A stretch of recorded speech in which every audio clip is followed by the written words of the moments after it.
ప్రార్థనా ఫలితము అనే ఈ కార్యక్రమాన్ని వింటున్న ప్రియులందరికీ శుభాభివందనాలు తెలియపరుస్తున్నాను. దేవుని స్వరం విన్న యవనస్తుడి జీవితంలో దేవుడు ఎంత ఆశ్చర్యకార్యం జరిగించాడో ఈ సజీవ సాక్ష్యాన్ని మీ మధ్యలో ఉంటుండగా, ఆయన స్వరం విన్న బిడ్డలు కూడా ఎంత అద్భుతమైన ఆశీర్వాదాలు పొందుకున్నారో మీరు శ్రద్ధగా విని, మీరు కూడా ఆ దేవుడి మాటలు విని ఆశీర్వదించబడాలని దేవుడు మీతో ఈ మాట చెప్పమన్న విషయాన్ని చెప్తున్నాను.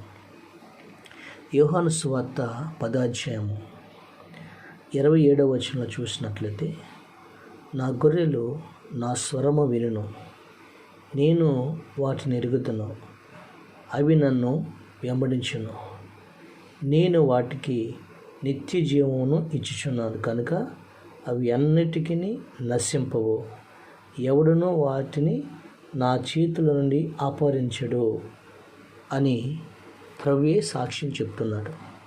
ప్రభువే మాట చెప్తున్నాడు.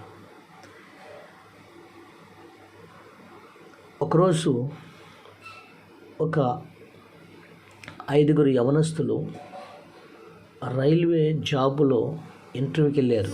రైల్వే జాబ్ కోసం ఇంటర్వ్యూకి వెళ్ళారు. రిటర్న్ టెస్ట్ అయిపోయింది, అన్నీ అయిపోయినాయి.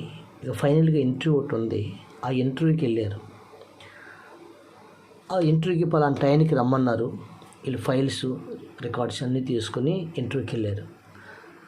ఆ రైల్వే ఛాంబర్లోకి ఆఫీస్ వద్దకు వెళ్ళారు. ఇంటర్వ్యూ జరిగే స్థలానికి వెళ్తే అప్పుడు అధికారి అన్నారు, అక్కడ ఉన్న అధికారులు అన్నారు, మీరు వెళ్ళి ట్రైన్లో అక్కడ మామూలుగా ప్యాసింజర్ల మధ్యలో అక్కడ కూర్చోండి, తర్వాత మేము లోపల పిలుస్తామన్నారు.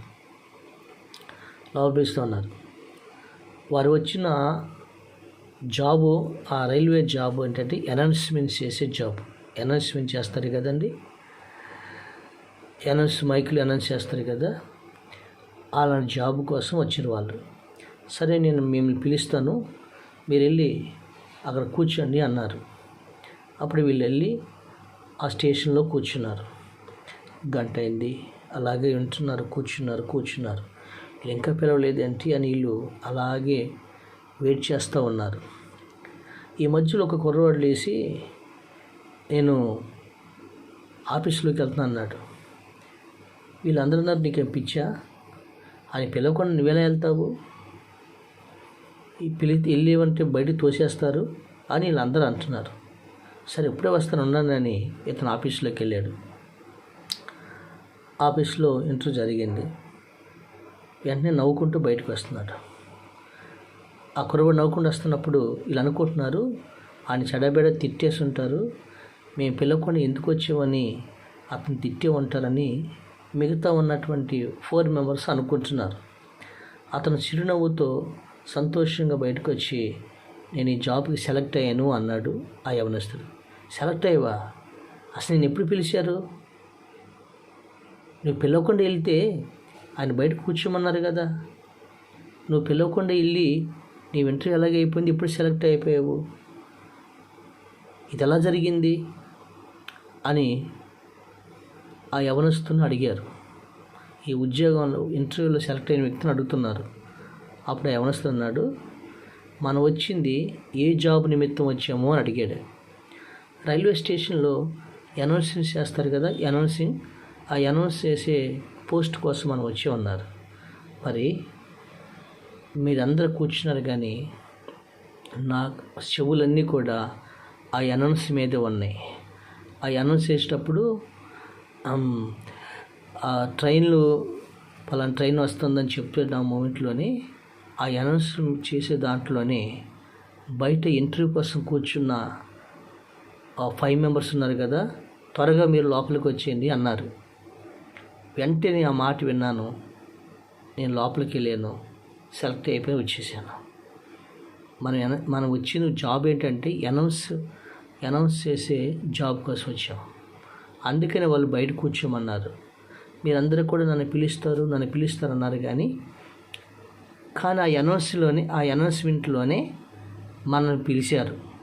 అది నేను విన్నాను, వెళ్ళి సెలెక్ట్ అయ్యాను అని అన్నప్పుడు మిగతా నలుగురు కూడా బిక్కమొక్క వేసుకుని ఎంత పని అయిపోయింది. అసలు మన జాబ్ వచ్చి పోస్ట్ విషయమే మర్చిపోయామని వాళ్ళు నిరాశతో తిరిగి వెళ్ళిపోయారు.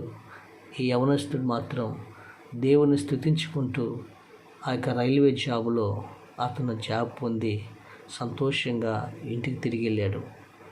దేవుడి మహిమ కలుగును గాక. ప్రియులారా, మన దేవుడు కూడా ఆ దేవుని స్వరం మనం ఆ దేవుడి మాట మనం విన్నట్లయితే ప్రభు అన్నాడు, నా గొర్రెలు నా స్వరం వినును, నా గొర్రెలు నా స్వరం వింటాయి అంటే. గొర్రెలు అంటే మన దేవుడి బిడ్డలు. మనం ఎప్పుడైతే దేవుడి మాట వినటానికి ఇది నా కోసం చెప్తలేదులే, నా కోసం కాదులే, నన్ను ఇంకా చెప్తాలే అని ఏదైతే మన ప్రభు కోసం కనిపెడతామో అది నా కోసం కాదులే, వేరే వాళ్ళ కోసం కాదులే అనుకుని మనం నిర్లక్ష్యం చేస్తే మనకు రావాల్సిన దీవులన్నీ కూడా అవి పోతాయి అని ప్రభు మన సెలవిస్తున్నాడు. బైబిల్ గ్రంథంలో సమూయేలు రాసిన మొదటి గ్రంథంలో ఒక మాట ఉంది కదా, సమూయేలు బాలుడైన సమూయేలు, చిన్న బాలుడు తన తల్లి దేవుడి మందిరంలో సేవకుడని ఏలికి అప్పగించి వెళ్ళిపోయింది. అతను దేవుడి మందిరంలో ఆయన దేవుడి మందిరంలో పరిచర్య చేస్తూ ఉన్నాడు. అలా ఆ సమయంలో యెహోవా స్వరము, యెహోవా మాట, యెహోవా ప్రత్యక్షత ఆ దినాల్లో ఎవ్వరికీ కనబడట్లేదు, అరుదుగా వినపడుతుంది. కానీ చిన్న బాలుడైనటువంటి ఈ సమూయేలుతో దేవుడు సమూయేలుని పిలుస్తున్నాడు. 3:3 ఆయన అంటున్నాడు, 4 యెహోవా సమూయేలుని పిలిచాను, అతడు చిత్తమండి నేనున్నానని చెప్పాడు. 3 సార్లు దేవుడు సమూయేలుని పిలిచాడు. ఆ సమూయేలుకి అర్థం కాలేదు. దైవజనుడి దగ్గరికి వెళ్ళాడు. ఆ దైవజనుడికి అర్థమైంది. అప్పుడు సమూయేలు చిత్తమండి మీ ఆజ్ఞ సెలవివ్వమండి అని ఆజ్ఞ ఇవ్వమని ఎంత వినయంగా సమూయేలుతో దేవుడు మాట్లాడాడు. ఆ స్వరానికి అన్నాడు, మీ చిత్తమండి, మీరు మీ ఆజ్ఞ ఇవ్వమండి, సెలవివ్వమండి అన్నాడు. అప్పుడు సమూయేలుని దేవుడు జరగబోతున్నదంతా కూడా చెప్పాడు. సమూయేలు దేవుడి స్వరాన్ని విన్నాడు దైవ మందిరంలో. ఆ సమూయేలు పెరిగి పెద్దవాడై ఆ యొక్క దాను మొదలుకుని బెయేర్షెబా వరకు ఒక యాజకుడిగా, ఒక న్యాయాధిపతిగా, ఆయన ఒక ప్రవక్తగా, సమూయేలు రాజులను అభిషేకించే ప్రవక్తగా దేవుడు సమూయేలుని ఆశీర్వదించి స్థిరపరిచాడు. ఆ మందిరంలో చాలామంది ఉన్నారు, కానీ ఎవరు దేవుడి స్వరాన్ని వినలేకపోయారు. సమూయేలు విన్నాడు, సమూయేలు జీవితాన్ని ఆస్వాదించాడు. ఈరోజు ప్రియులారా, నువ్వు దేవుణ్ణి కలిగుండి దేవుని మందిరంలోకి వెళ్ళి ఆ దేవుడు చెప్పిన మాట వినకపోతే దేవుడిచ్చే శ్రేష్టమైన ఆశీర్వాదాలు నువ్వు పోగొట్టుకుంటావు. ఎన్నిసార్లు దేవుడు నీతో మాట్లాడుతున్నా ఆయన మాటకి నువ్వు చెవియొగ్గి ఆయన మాటకు లోబడి ఆయన మాట ప్రకారం జీవించు. నీకు దాసి ఉంచిన మేలన్నీ కూడా నీకు దేవుడు దయచేయను గాక. ఆమేన్.